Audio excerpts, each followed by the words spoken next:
Breakup তোমার সঙ্গে। কেন, আমি কি করলাম যার কারণে তুমি ব্রেকআপ করছো? যে ছেলে গার্লফ্রেন্ডের হাত পর্যন্ত ধরতে পারে না, তার সঙ্গে আমি সম্পর্ক থাকতে পারবো না। আমি তোমাকে সম্মান করি, এই জন্য হাত পর্যন্ত ধরি না, কারণ আমি অন্য ছেলেদের মতো না। দেখো মামুন, আমার রোমান্টিক বয়ফ্রেন্ড চাই, তোমার মতন খ্যাত ছেলের দরকার নেই। প্লিজ রেশমা, বোঝার চেষ্টা করো। বিয়ের আগে এইসব পাপ। রাখো তোমার পাপ।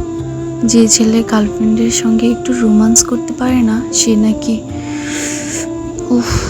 তুমি কি সত্যি চাও না আমাদের সম্পর্কটি থাকুক? না, আমি চাই না। ভালো থাকো, আমার সঙ্গে আর কখনো যোগাযোগ করার চেষ্টা করো না। আল্লাহ হাফেজ।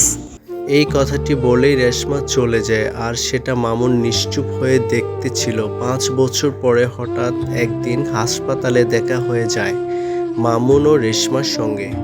আরে রেশমা যে, কেমন আছো? এই তো কোনো রকমে আছি, তুমি কেমন আছো? আলহামদুলিল্লাহ ভালো আছি, কিন্তু তুমি হাসপাতালে কেন? চিকিৎসার জন্য এসেছি। কিছু মনে না করলে জানতে পারি কি হয়েছে তোমার? কি আর বলবো কষ্টের কথা। রোমান্টিক হাজবেন্ড স্বামী খুঁজে বিয়ে করার পরে জানতে পারি সে পরকীয়া আসক্ত। আমি এসব বাধা দিলে আমাকে অত্যাচার করে। ও,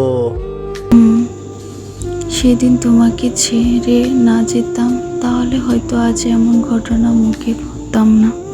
একটি কথা কি জানো রেশমা, ভালোবাসা জিনিসটা হলো পবিত্র একটি বন্ধন।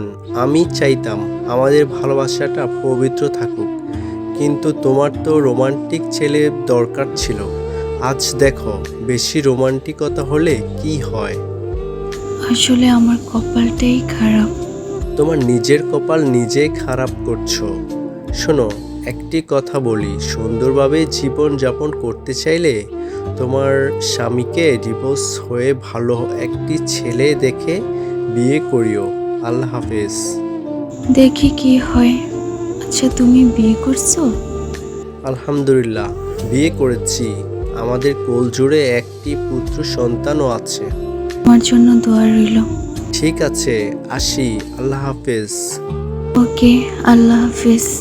এই সমাজে ভালোবাসার মানুষ থাকার পরেও বেটার কাউকে খুঁজতে গিয়ে সত্যিকারে ভালোবাসার মানুষ হারিয়ে ফেলে।